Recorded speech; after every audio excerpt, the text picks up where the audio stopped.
七谷鴨は京都で加藤さんが自ら作られている鴨で、ちょうど78年前ぐらいにうちの料理長の名前とご縁がありまして、で、何回か鴨を送っていただいて、締め方だとかそういうところを名前と一緒に試行錯誤しながら、でそこからも何回も改善していく中で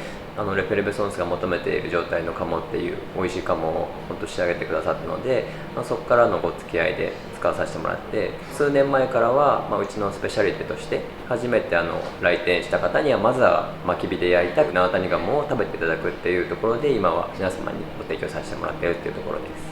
す。最初は焼き鳥屋さんやってて、そこの焼き鳥屋さん用の鳥を飼育する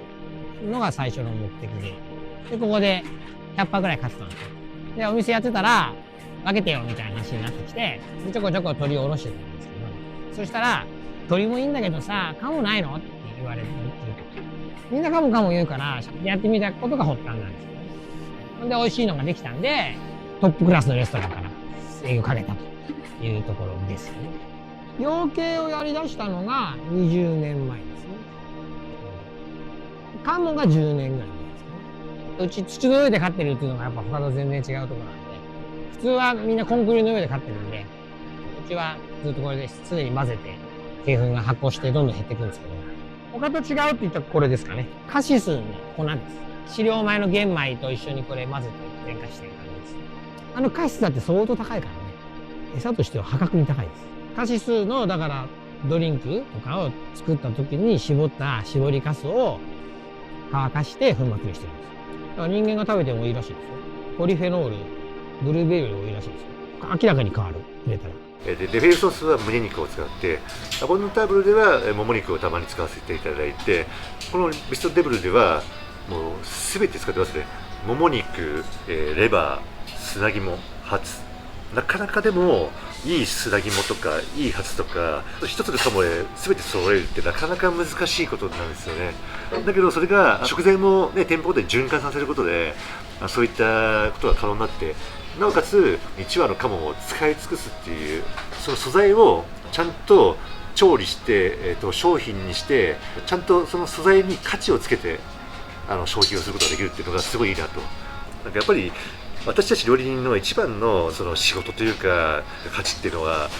生産者さんからいただいた食材に価値をつけることだと思うんですよね。料理をして言うならば、生産者様が本当に感動していただけるような、うちの鴨がこんな姿にっていう感じで、そういうふうに食材の魅力を最大限に発揮させるっていうのはそういうことかなと思ってるんですよね。なので、そういった感じでこちらでは全ての部位を余すことなく使ってるんで。シェフたちみんなこだわりがあるんで、言うこと違うんですよ。だから、答えられるところをこう、いろいろ答えながら、ニーズに合わせてきたので、ロブションの若いやつとかね。じゃあ、ちっちゃいかもって言われたら、若いのどうですかみたいなことですよね。大きいのがいい人もいるし、ちっちゃいのがいい人もいるし、若いのがいい人もいるし、なんかいろいろです。あとは羽の抜き方とか、管理の仕方とか、熟成方法とか、いろいろあるじゃないですか。そこをお客さんにできる限り合わせていく感じですよね。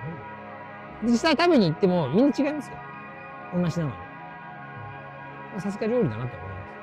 す。それが面白くてやってるんですけど、うちはね。うちはほら、